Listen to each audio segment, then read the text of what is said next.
بسم الله الرحمن الرحيم قد سمع الله قول التي تجادلك في زوجها وتشتكي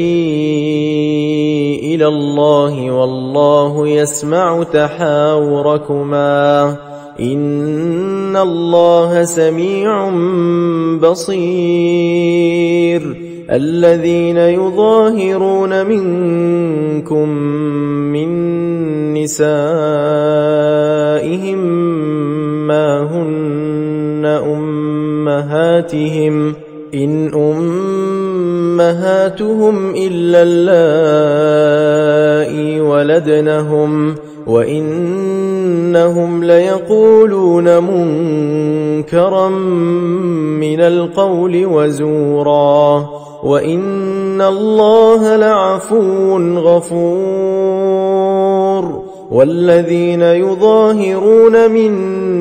نسائهم ثم يعودون لما قالوا فتحرير رقبة من قبل أن يتماسا ذلكم توعظون به والله بما تعملون خبير فمن لم يجد فصيام شهرين متتابعين من قبل أن يتماسا فمن لم يستطع فإطعام 60 مسكينا ذلك لتؤمنوا بالله ورسوله وتلك حدود الله وللكافرين عذاب أليم إن الذين يحادون الله ورسوله كبتوا كما كبت الذين من قبلهم وقد أنزلنا آيات بينات وللكافرين عذاب مهين يوم يبعثهم الله جميعا فينبئهم بما عملوا أحصاه الله ونسوه والله على كل شيء شهيد ألم تر أن الله يعلم ما في السماوات وما في الأرض ما يكون من نجوى 3 إلا هو رابعهم ولا 5 إلا هو سادسهم ولا أدنى من ذلك ولا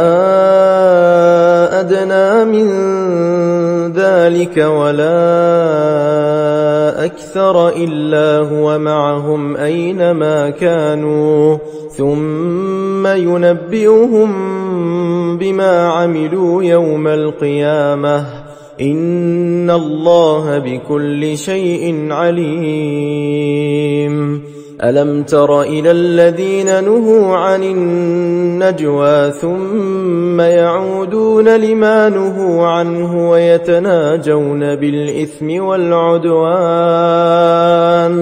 ويتناجون بالإثم والعدوان ومعصية الرسول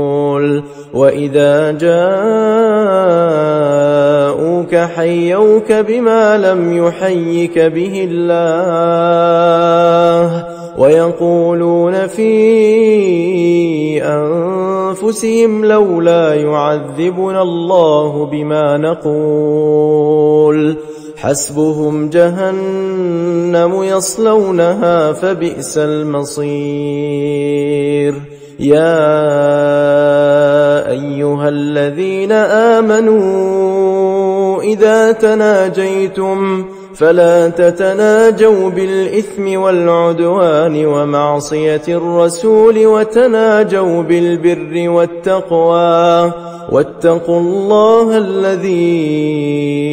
إليه تحشرون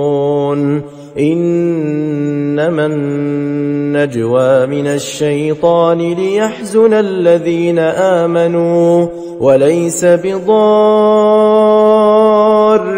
شيئا إلا بإذن الله وعلى الله فليتوكل المؤمنون.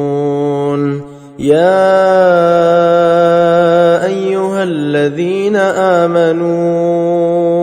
إذا قيل لكم تفسحوا في المجالس فافسحوا يفسح الله لكم وإذا قيل انشزوا فانشزوا يرفع الله الذين آمنوا منكم والذين أوتوا العلم درجات والله بما تعملون خبير. يا أيها الذين آمنوا إذا ناجيتم الرسول فقدموا بين يدي نجواكم صدقة ذلك خير لكم وأطهر فإن لم تجدوا فإن الله غفور رحيم. أأشفقتم أن تقدموا بين يدي نجواكم صدقات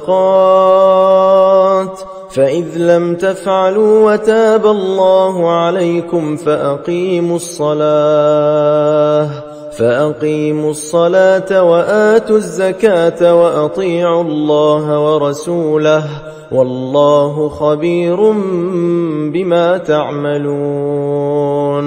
ألم تر إلى الذين تولوا قوما غضب الله عليهم ما هم منكم ولا منهم ويحلفون على الكذب وهم يعلمون أعد الله لهم عذابا شديدا إنهم ساء ما كانوا يعملون.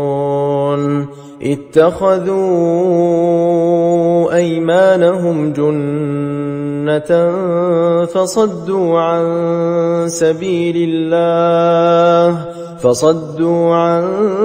سبيل الله فلهم عذاب مهين. لن تغني عنهم أموالهم ولا أولادهم من الله شيئا أولئك أصحاب النار هم فيها خالدون. يوم يبعثهم الله جميعا فيحلفون له كما يحلفون لكم ويحسبون أنهم على شيء ألا إنهم هم الكاذبون. استحوذ عليهم الشيطان فأنساهم ذكر الله أولئك حزب الشيطان ألا إن حزب الشيطان هم الخاسرون. إن الذين يحادون الله ورسوله أولئك في الأذلين. كتب الله لأغلبن أنا ورسلي إن الله قوي عزيز. لا تجد قوما يؤمنون بالله واليوم الآخر يوادون من حاد الله ورسوله ولو كانوا آباءهم أو أبناءهم أو إخوانهم أو عشيرتهم أولئك كتب في قلوبهم الإيمان وأيدهم بروح منه ويدخلهم جنات جنات تجري من تحتها الأنهار خالدين فيها رضي الله عنهم ورضوا عنه أولئك حزب الله ألا إن حزب الله هم المفلحون بسم الله الرحمن الرحيم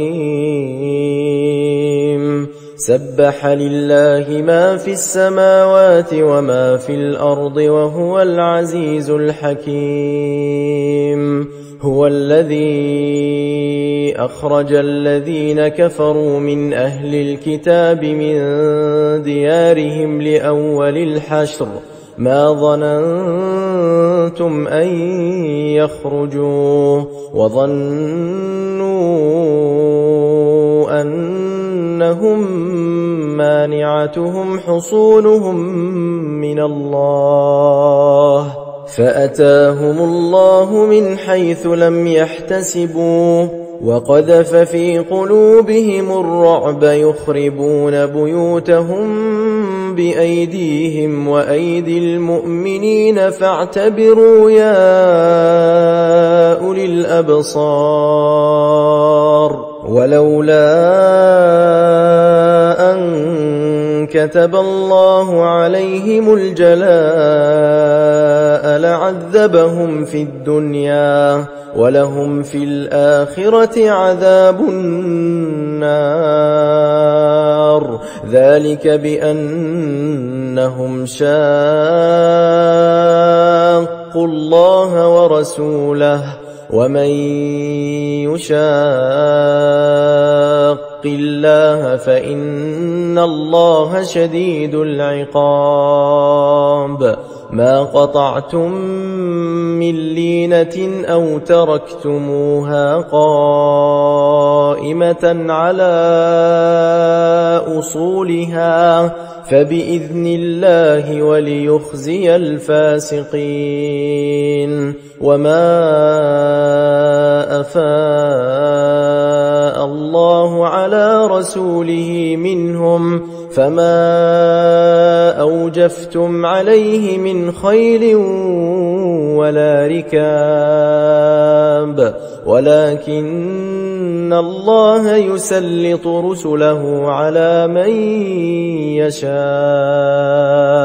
والله على كل شيء قدير ما أفاء الله على رسوله من أهل القرى فلله وللرسول ولذي القربى واليتامى والمساكين وابن السبيل كي لا يكون دولة بين الأغنياء منكم وما آتاكم الرسول فخذوه وما نهاكم عنه فانتهوا واتقوا الله إن الله شديد العقاب للفقراء المهاجرين الذين أخرجوا من ديارهم وأموالهم يبتغون فضلا من الله ورضوانا وينصرون الله ورسوله أولئك هم الصادقون والذين تبوأوا الدار والإيمان من قبلهم يحبون من هاجر إليهم ولا يجدون في صدورهم حاجة مما أوتوا ويؤثرون على أنفسهم ولو كان بهم خصاصة ومن يوق شح نفسه فأولئك هم المفلحون والذين جاءوا من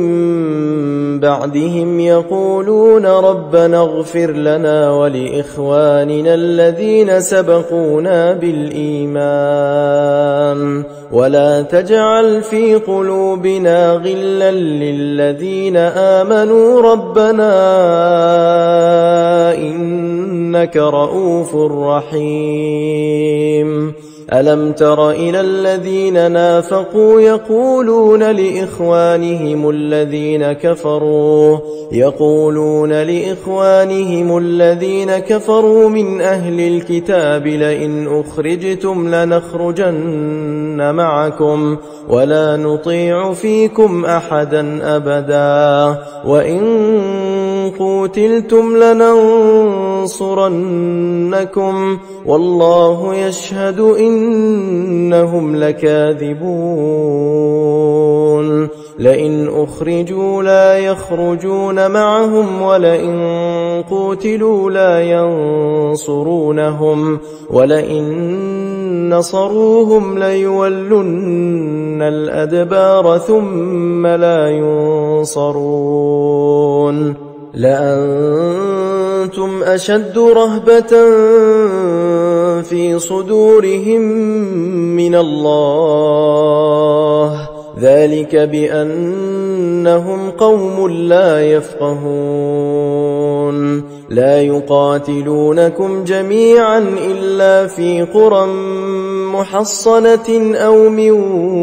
وراء جدر بأسهم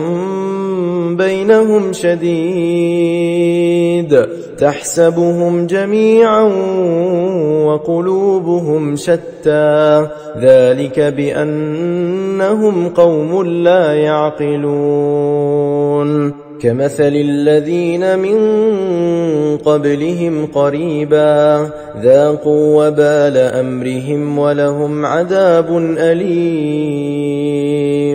كمثل الشيطان إذ قال للإنسان اكفر فلما كفر قال إني بريء منك إني أخاف الله رب العالمين. فكان عاقبتهما أنهما في النار خالدين فيها وذلك جزاء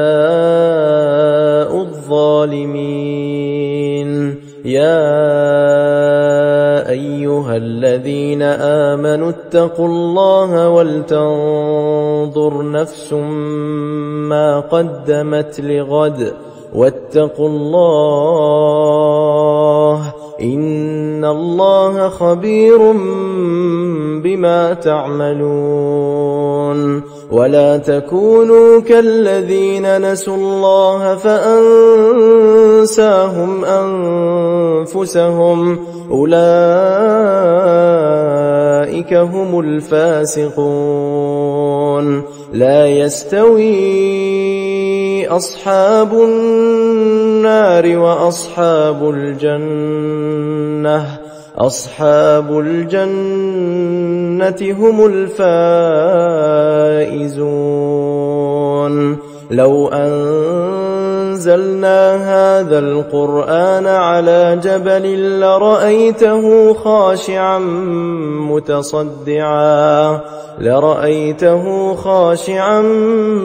متصدعا من خشية الله.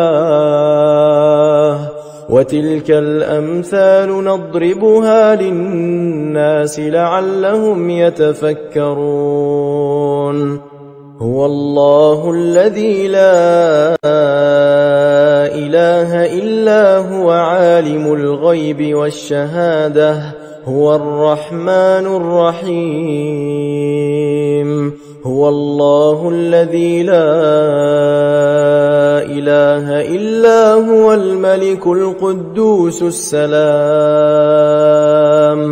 السلام المؤمن المهيمن العزيز الجبار المتكبر سبحان الله عما يشركون.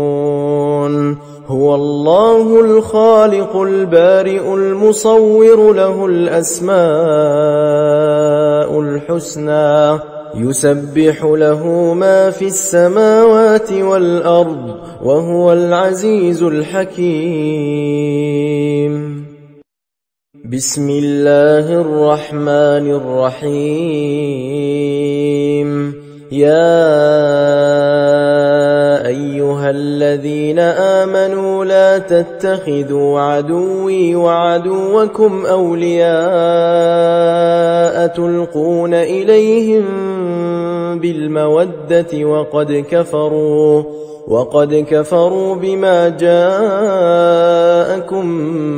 من الحق يخرجون الرسول وإياكم أن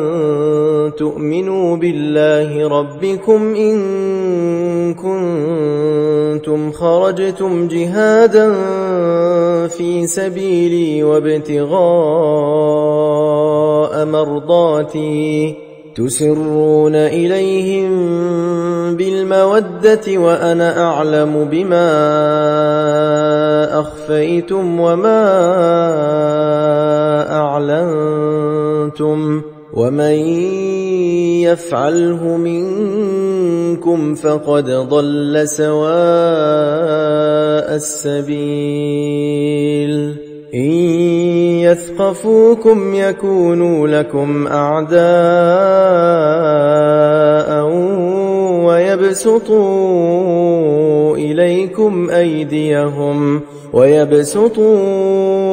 إليكم أيديهم وألسنتهم بالسوء وودوا لو تكفرون. لن تنفعكم أرحامكم ولا أولادكم يوم القيامة يفصل بينكم والله بما تعملون بصير. قد كانت لكم أسوة حسنة في إبراهيم والذين معه إذ قالوا لقومهم إنا براء منكم ومما تعبدون من دون الله كفرنا بكم وبدا بيننا وبينكم العداوة والبغضاء أبدا حتى تؤمنوا بالله وحده إلا قول إبراهيم لأبيه لأستغفرن لك وما أملك لك من الله من شيء ربنا عليك توكلنا وإليك أنبنا وإليك المصير. ربنا لا تجعلنا فتنة للذين كفروا واغفر لنا ربنا إنك أنت العزيز الحكيم. لقد كان لكم فيهم أسوة حسنة لمن كان يرجو الله واليوم الآخر ومن يتول فإن الله هو الغني الحميد. عسى الله أن يجعل بينكم وبين الذين عاديتم منهم مودة والله قدير والله غفور رحيم. لا ينهاكم الله عن الذين لم يقاتلوكم في الدين ولم يخرجوكم من دياركم أن تبروهم وتقسطوا إليهم إن الله يحب المقسطين. إنما ينهاكم الله عن الذين قاتلوكم في الدين وأخرجوكم من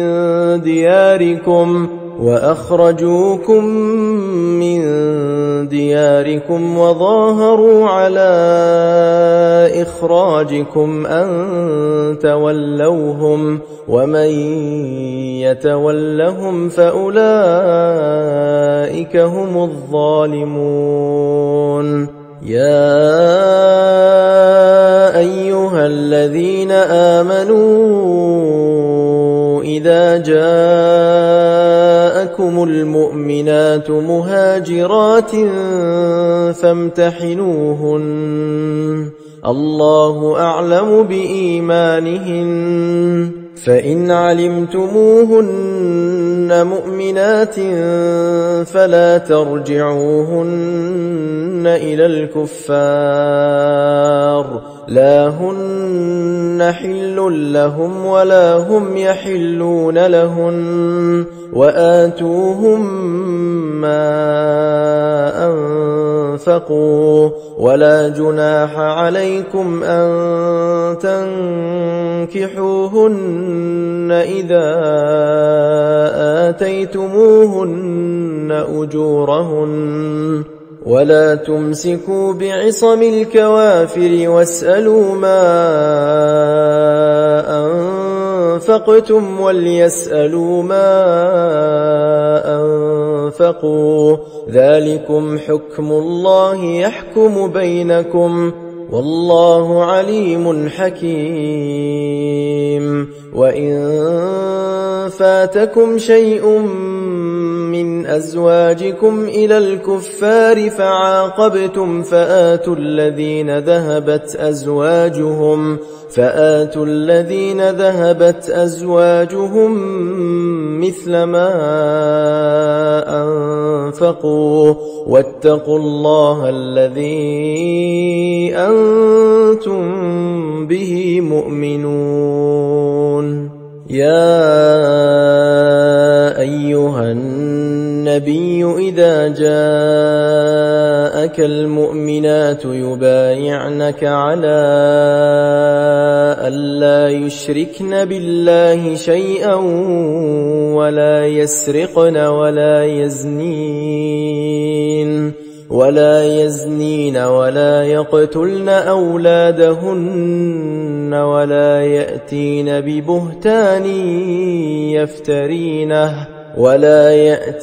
ببهتان يفترينه بين أيديهن وأرجلهن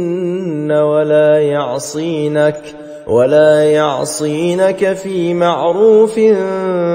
فبايعهن واستغفر لهن الله إن الله غفور رحيم يا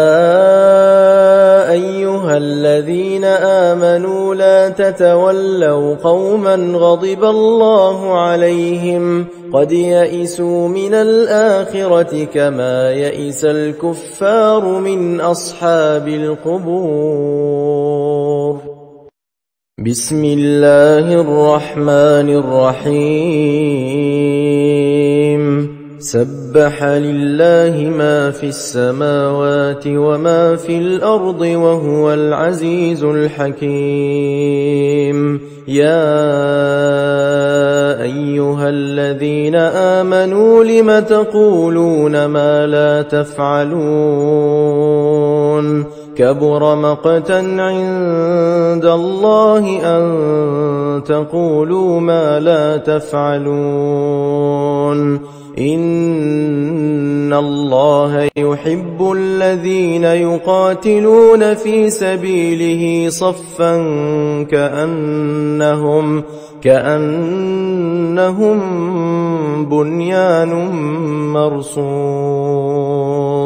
وإذ قال موسى لقومه يا قوم لم تؤذونني وقد تعلمون أني رسول الله إليكم فلما زاغوا أزاغ الله قلوبهم والله لا يهدي القوم الفاسقين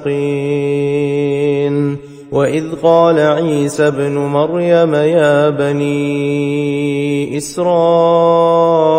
إني رسول الله إليكم مصدقا لما بين يدي من التوراة ومبشرا برسول يأتي من بعد اسمه أحمد فلما جاءهم بالبينات قالوا هذا سحر مبين ومن أظلم ممن افترى على الله الكذب وهو يدعى إلى الإسلام والله لا يهدي القوم الظالمين يريدون ليطفئوا نور الله بأفواههم والله متم نوره ولو كره الكافرون هو الذي أرسل رسوله بالهدى ودين الحق ليظهره على الدين كله ولو كره المشركون يا أيها الذين آمنوا هل أدلكم على تجارة تنجيكم من عذاب أليم تؤمنون بالله ورسوله وتجاهدون في سبيل الله بأموالكم وأنفسكم ذلكم خير لكم إن كنتم تعلمون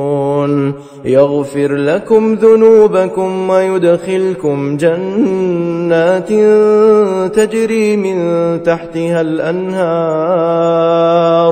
ومساكن طيبة في جنات عدن ذلك الفوز العظيم وأخرى تحبونها نصر من الله وفتح قريب وبشر المؤمنين يا أيها الذين آمنوا كونوا أنصار الله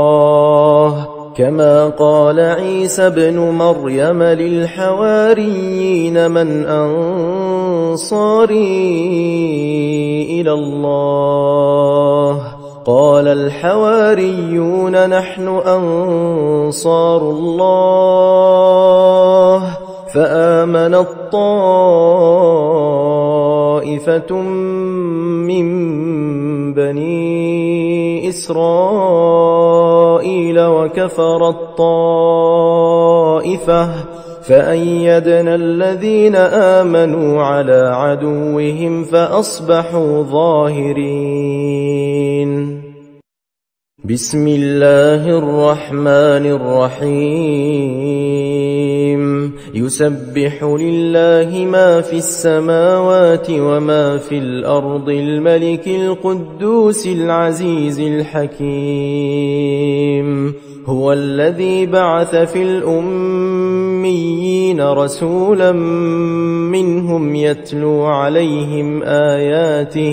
يتلو عليهم آياته ويزكيهم ويعلمهم الكتاب والحكمة وإن كانوا من قبل لفي ضلال مبين وآخرين منهم لما يلحقوا بهم وهو العزيز الحكيم ذلك فضل الله يؤتيه من يشاء والله ذو الفضل العظيم مثل الذين حملوا التوراة ثم لم يحملوها كمثل الحمار يحمل أسفارا بئس مثل القوم الذين كذبوا بآيات الله والله لا يهدي القوم الظالمين قل يا أيها الذين هادوا إن زعمتم أنكم أولياء لله من دون الناس فتمنوا الموت إن كنتم صادقين ولا يتمنونه أبدا بما قدمت أيديهم والله عليم بالظالمين قل إن الموت الذي تفرون منه فإنه ملاقيكم ثم تردون إلى عالم الغيب والشهادة فينبئكم بما كنتم تعملون يا أيها الذين آمنوا إذا نودي للصلاة من يوم الجمعة فاسعوا إلى ذكر الله وذروا البيع ذلكم خير لكم إن كنتم تعلمون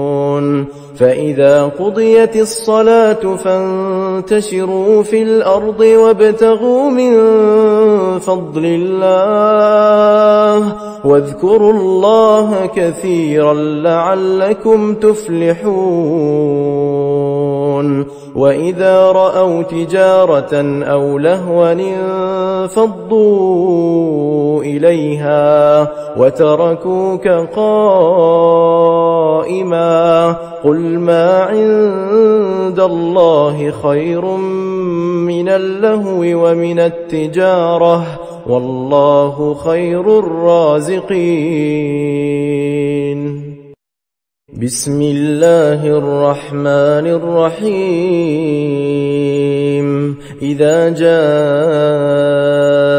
المنافقون قالوا نشهد إنك لرسول الله والله يعلم إنك لرسوله والله يشهد إن المنافقين لكاذبون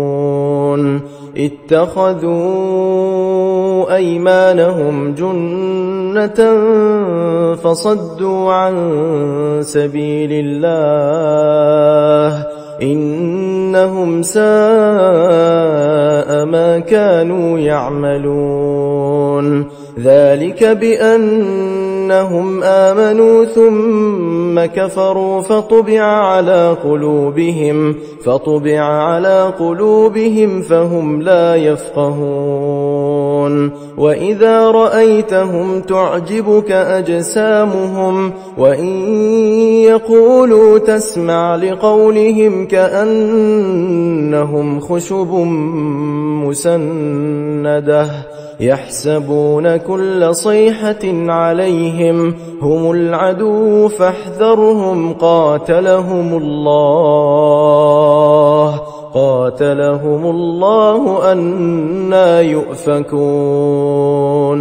وإذا قيل لهم تعالوا يستغفر لكم رسول الله لووا رؤوسهم ورأيتهم يصدون وهم مستكبرون سواء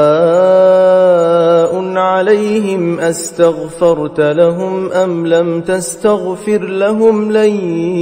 يغفر الله لهم إن الله لا يهدي القوم الفاسقين هم الذين يقولون لا تنفقوا على من عند رسول الله حتى ينفضوا ولله خزائن السماوات والأرض ولكن المنافقين لا يفقهون يقولون لئن رجعنا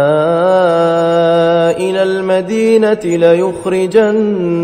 الأعز منها الأذل ولله العزة ولرسوله وللمؤمنين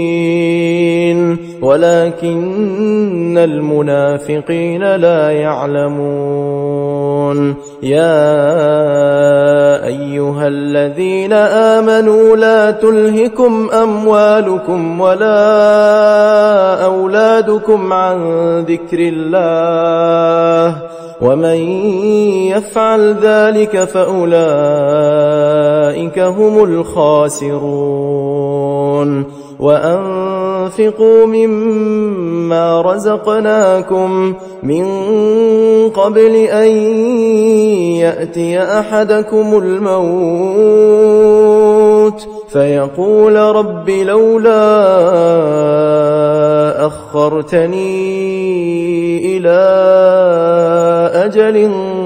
قريب فأصدق وأكن من الصالحين ولن يؤخر الله نفسا إذا جاء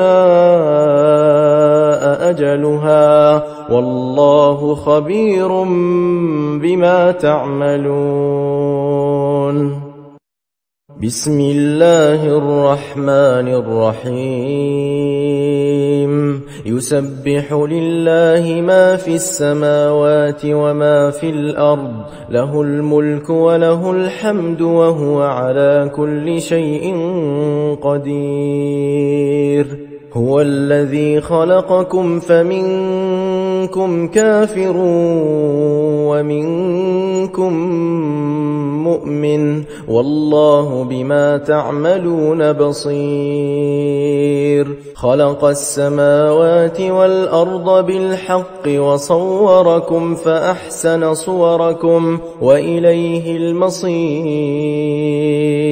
يعلم ما في السماوات والأرض ويعلم ما تسرون وما تعلنون والله عليم بذات الصدور. ألم يأتكم نبأ الذين كفروا من قبل فذاقوا وبال أمرهم ولهم عذاب أليم. ذلك بأنه كانت تأتيهم رسلهم بالبينات فقالوا أبشر يهدوننا فكفروا وتولوا واستغنى الله والله غني حميد. زعم الذين كفروا أن لن يبعثوا قل بلى وربي لتبعثن ثم لتنبؤن بما عملتم وذلك على الله يسير. فآمنوا بالله ورسوله والنور الذي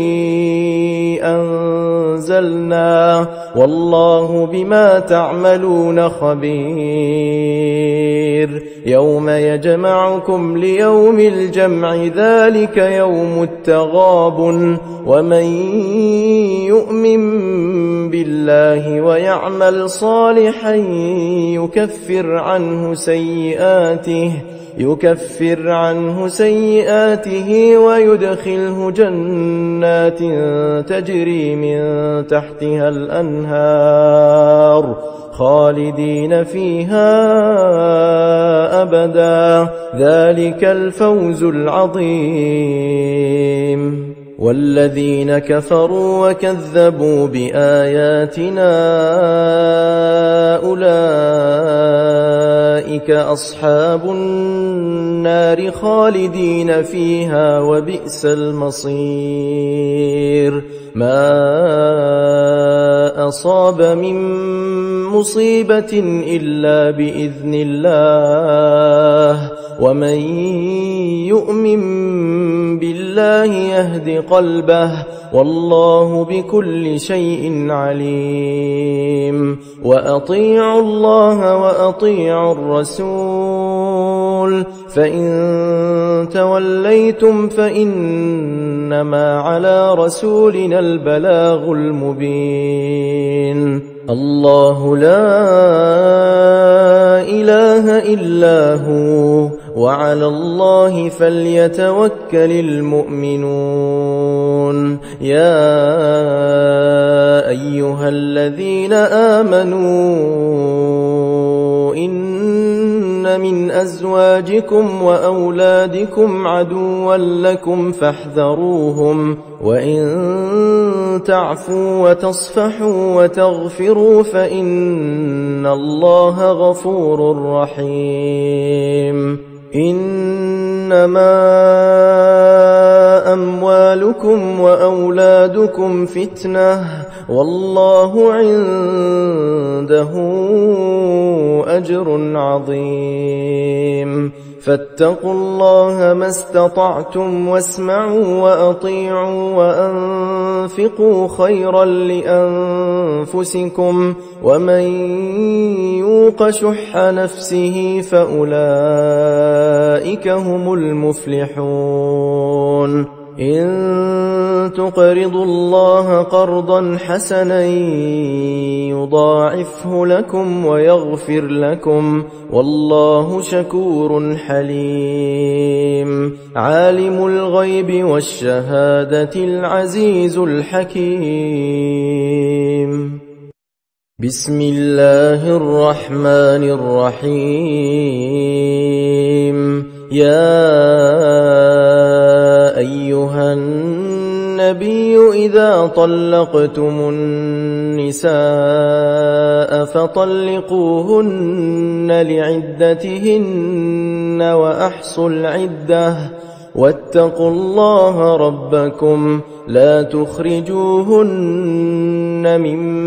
بيوتهن ولا يخرجن إلا أن يأتين بفاحشة مبينة وتلك حدود الله ومن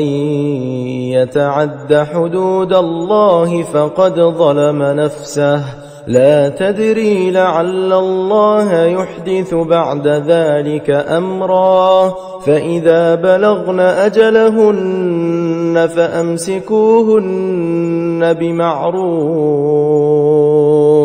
فأمسكوهن بمعروف أو فارقوهن بمعروف وأشهدوا ذوي عدل منكم وأقيموا الشهادة لله ذلكم يوعظ به من كان يؤمن بالله واليوم الآخر ومن يتق الله يجعل له مخرجا ويرزقه من حيث لا يحتسب ومن يتوكل على الله فهو حسبه إن الله بالغ أمره قد جعل الله لكل شيء قدرا واللائي يئسن من المحيض من نسائكم إن ارتبتم فعدتهن 3 أشهر واللائي لم يحضن وأولاة الأحمال أجلهن أن يضعن حملهن ومن يتق الله يجعل له من أمره يسرا ذلك أمر الله أنزله إليكم ومن يتق الله يكفر عنه سيئاته ويعظم له أجرا أسكنوهن من حيث سكنتم من وجدكم ولا تضاروهن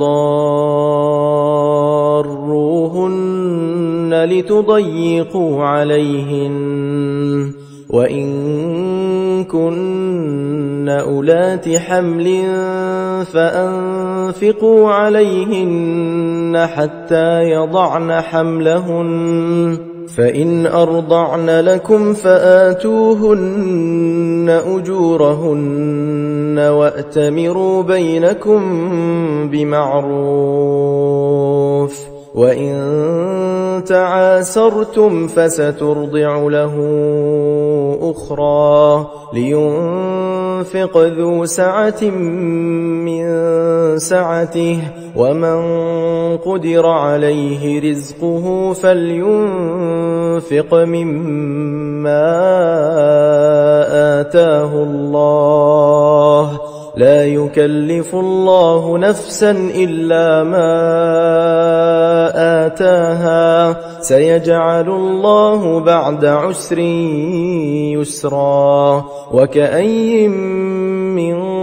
قرية عتت عن أمر ربها ورسله فحاسبناها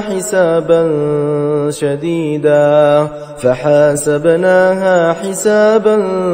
شديدا وعذبناها عذابا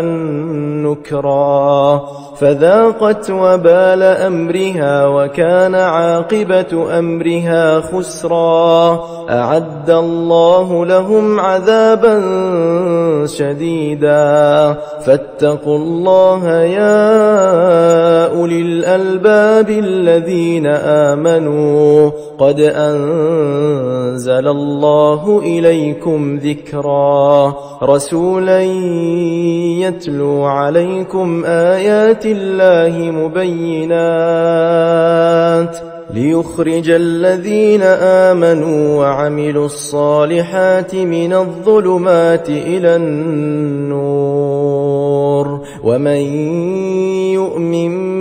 بالله ويعمل صالحا يدخله جنات تجري من تحتها الأنهار خالدين فيها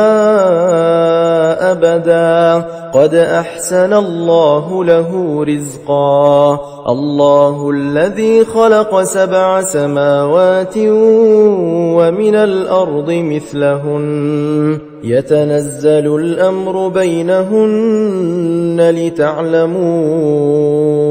أن الله على كل شيء قدير وأن الله قد أحاط بكل شيء علما بسم الله الرحمن الرحيم يا أيها النبي لم تحرم ما أحل الله لك تبتغي مرضات أزواجك والله غفور رحيم قد فرض الله لكم تحلة أيمانكم والله مولاكم وهو العليم الحكيم وإذ أسر النبي إلى بعض أزواجه حديثا فلما نبأت به وأظهره الله عليه عرف بعضه وأعرض عن بعض فلما نبأها به قالت من أنبأك هذا قال نبأني العليم الخبير إن تتوبا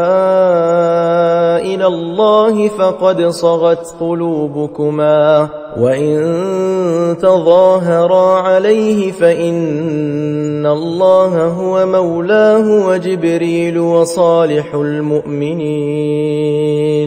والملائكة بعد ذلك ظهير عسى ربه إن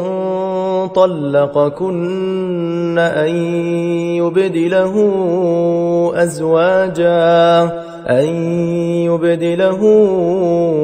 أزواجا خيرا